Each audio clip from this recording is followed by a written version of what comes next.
వరంగల్ మా ప్రతినిధి మనకి స్వామి సిద్ధంగా ఉన్నారు. చూసుకుంటే అధికార బీఆర్ఎస్ పార్టీకి చేస్తున్నటువంటి విధానాలు లేకపోతే పద్ధతులు సరిగ్గా లేవంటూ మావోయిస్టులు లేఖ రాసినటువంటి పరిస్థితి కనిపిస్తుంది. వ్యతిరేకంగా వారికి ఒక లేఖ విడుదల చేశారు. ప్రభుత్వ విధానాలు ప్రకృతి వనరులకు విధ్వంసం కలిగించేలాగా, నాశనం చేసేలాగా ఉన్నాయంటూ కూడా లేఖ విడుదల చేసినటువంటి పరిస్థితి. ఇలాగే కొనసాగితే చర్యలు తీసుకుంటామంటూ హెచ్చరించినటువంటి పరిస్థితి కనిపిస్తుంది. రైట్, దీనిపై పూర్తి అప్డేట్స్ అందిస్తారు. స్వామి చెప్పండి, లేఖ ఎలాంటి విషయాలు వెల్లడించారు, ప్రధానంగా ఎలాంటి అంశాలతో కూడినటువంటి లేఖ విడుదల చేశారు? Good evening Rajasekhar. ఉమ్మడి వరంగల్ జిల్లా వ్యాప్తంగా చూసుకుంటే ప్రకృతి వనరులను కూడా ధ్వంసం చేస్తున్నారని చెప్పి కూడా మావోయిస్టులు అంటే భారత కమ్యూనిస్టు పార్టీ మావోయిస్టు భూపాలపల్లి జిల్లా, వరంగల్, మహబూబాబాద్, పెద్దపల్లి జిల్లాకు సంబంధించిన జిల్లా కార్యదర్శి వెంకటేష్ మాత్రం ఒక లేఖ అయితే విడుదల చేసిన నేపథ్యం కనుక ఈ లేఖలో ప్రధానంగా కూడా మైనింగ్ మాఫియాను కూడా అడ్డుకట్టాలి, దీనికి ప్రకృతి వనరులను కూడా ధ్వంసం చేస్తున్నారని చెప్పి కూడా తెలపడం జరిగింది. అక్కడ మొత్తానికి చూసుకుంటే ఆదివాసులను అంటే ఉమ్మడి వరంగల్ జిల్లా వ్యాప్తంగా చూసుకుంటే కాళేశ్వరం, జయశంకర్, భూపాలపల్లి జిల్లాలో కాళేశ్వరంతో మొదలుకుంటే భూపాలపల్లి, ఏటు నాగారం, వెంకటాపురం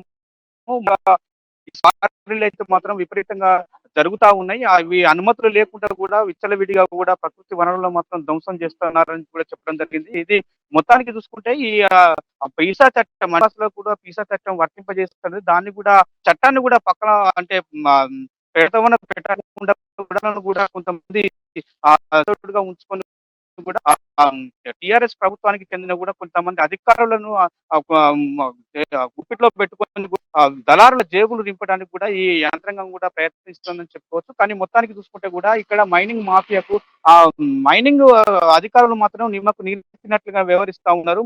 ఇక్కడ అంటే భూపాలపల్లి ఏరియాలను చూసుకుంటే మొత్తానికి ఏటు నాగారం నుంచి మొదలుకుంటే మంగపేట వరకు ఇసుక క్వారీలు కూడా విపరీతమైన అధికార పార్టీ నేతల పేర్లతో కూడా నడుస్తున్నాయని చెప్పిన కూడా మావోయిస్ట్ వెంకటేష్ పేరు ప్రధాన కార్యదర్శి వెంకటేష్ కూడా విడుదలయ్యని చెప్పొచ్చు. కానీ ప్రజాస్వామిక వాదులంతా మొత్తం ఇక్కడ ప్రజాస్వామ్యంలో కూడా ఇవన్నీ ప్రకృతి వనరులను కూడా వాటిని కాపాడు కోసం కూడా మేధావులు, ప్రజాస్వామిక వాదులు కూడా కొట్లాడి తెచ్చుకున్న తెలంగాణలో కూడా నాశనం అయిపోతున్నాయి. కాబట్టి మేధావులారా ఆలోచించండి అని చెప్పి కూడా మావోయిస్ట్ లేఖలు పేర్కొనడం జరిగింది.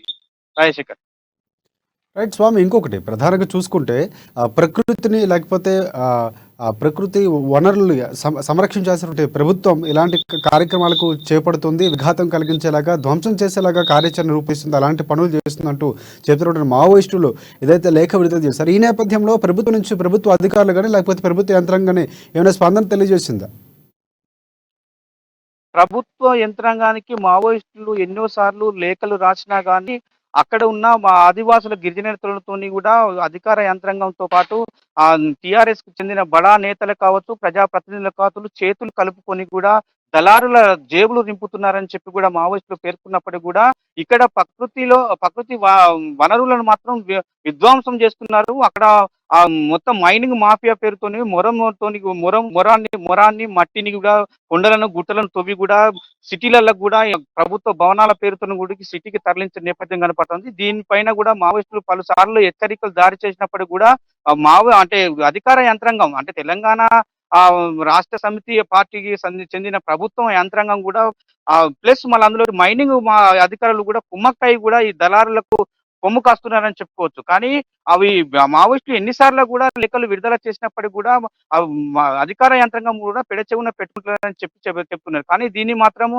మేధావులు కానీ అక్కడ ఉన్న యువకులు కానీ స్థానిక వనరులను కాపాడుకోవడానికి కూడా అందరూ యువకులు మేధావులంతా నడుము బిగించాలని చెప్తున్నారు. కానీ ఈ నేపథ్యంలో ఆధునిక ప్రపంచంలో కూడా మావోయిస్టులు అనుగదొక్కడానికి కూడా కొట్లాడి తెచ్చుకున్న తెలంగాణలో కూడా అడవిలలో డ్రోన్ కెమెరాలు ఉపయోగించి, సీసీ కెమెరాలను ఉపయోగించి కూడా మావోయిస్టులను కూడా అంటే పల్లెలలో కూడా రాకుండా కూడా చేస్తున్నది పోలీసు రంగాన్ని కూడా ఈ బీఆర్ఎస్ ప్రభుత్వం కూడా పెంచి పోషిస్తుందని కూడా ఈ లేఖలో పేర్కొనడం జరిగింది. రాజశేఖర్, మొత్తానికి చూసుకుంటే ఇక్కడ ప్రకృతి వనరులను కూడా ధ్వంసం చేస్తున్నారు. ప్రకృతిని సంపదను కూడా ప్రభుత్వం మైనింగ్ మాఫియా అధికారులు కలిసి కూడా దళారుల జేబులు నింపుతున్నారని కూడా చెప్పుకోవచ్చు. రాజశేఖర్.